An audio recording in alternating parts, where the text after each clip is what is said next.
Many of the people treated at the sanctuary of Asclepius traveled there from the magnificent city-state of Athens, which lay about 150 miles to the northeast of Epidavros. Athens was named for the goddess of wisdom, Athena, and her fantastic temple, called the Parthenon, which is seen here, looms above the city from where it stands in the ancient Acropolis.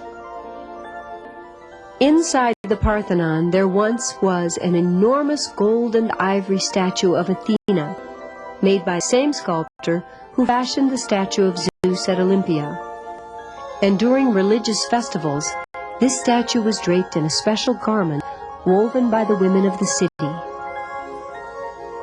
Next to the Parthenon, this temple, called the Erechtheion, with its famous porch supported by statues of Greek maidens, was built on the spot where the royal palace of the kings of ancient Athens once stood.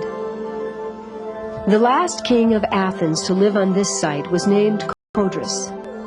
After Codrus died in 1066 BC, fighting to save the city from the invading Dorians, the Athenians decided that no one person could ever take the place of such a great king, and so the monarchy was replaced by an oligarchy, ruled by a small group of men from noble families.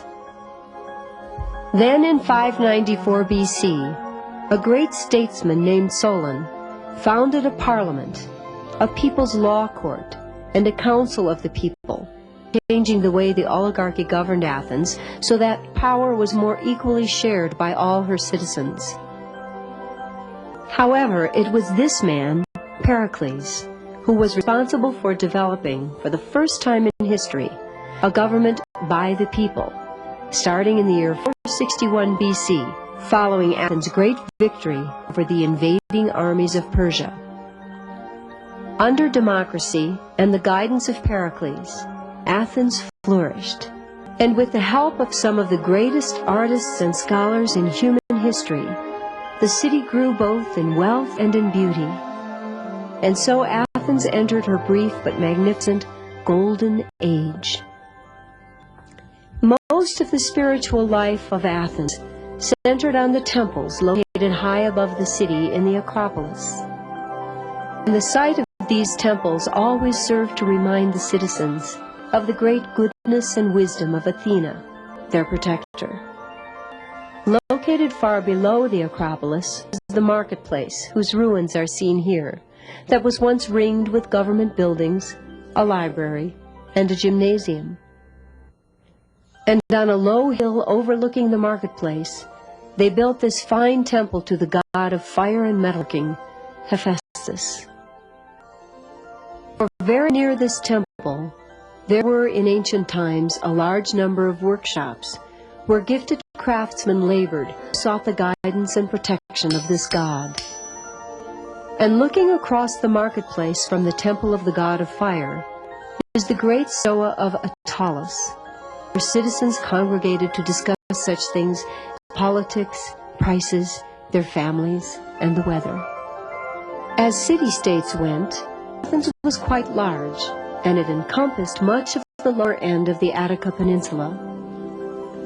And here, at the extreme southern end of the city-state, and overlooking an important sea route, this marvelous temple was constructed at just about the same time the Parthenon was being built, around 444 BC. This temple honored one of the three greatest of the Olympian gods, Poseidon, god of the sea, and it is his statue we see here. Sailors returning to Athens after a long voyage east could see this temple from far out on the water. Seeing it always meant that they would be home soon, and for this they always gave thanks to Poseidon. As we have learned, Athens during its golden age was quite a fantastic place, and yet there were certain flaws in the Athenian democracy. The same flaws that were to be found the next time people tried to institute this form of government 2,200 years later, during the early years of the United States. Namely, only men were allowed to vote, and women had no legal voice in decision-making at all.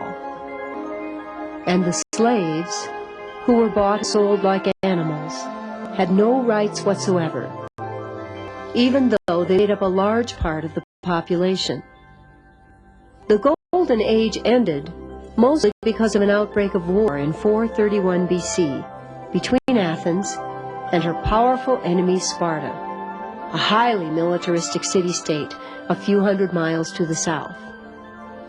A war that ended 27 years later with the defeat of Athens.